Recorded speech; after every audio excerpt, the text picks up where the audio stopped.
40 ans qu'il souffle et grave du verre de laboratoire. Pour Jacques, il est temps de prendre sa retraite. Seul problème, ils ne sont que 2 en France à posséder ces compétences. Et il faut donc assurer la relève. Bon, déjà, le fait de partir, ça fait un petit pincement au cœur, c'est vrai, mais en sachant que Isabelle reprend le flambeau, c'est vrai que ça fait plaisir. On est sûr que ce n'est pas un métier qui va disparaître dans les oubliettes. Et puis c'est tellement intéressant ce travail. Ici, pas de théorie, que de la pratique.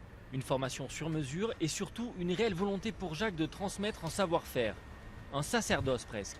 Je suis toute seule, il est là vraiment, il est consacré à m'apprendre tout ce qu'il sait, quoi. Donc tout se passe très bien.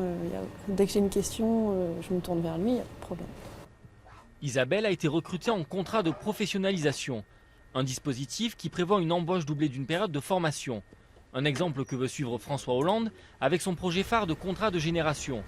Un senior de plus de 55 ans dédié à former un jeune salarié. Avec en prime une exonération de charges pendant 5 ans sur les 2 salaires. Dans cette entreprise, le directeur voit ce nouveau contrat d'un très bon œil. Il n'a d'ailleurs pas d'autre choix pour embaucher. Ce qui est spécifique, nous sommes un métier entièrement manuel à 99%. On n'a que cette possibilité-là puisqu'on n'a absolument pas de formation pour la gravure notamment. L'objectif numéro 1 du contrat de génération est de corriger les très mauvais taux d'emploi aux extrémités de l'échelle de l'âge.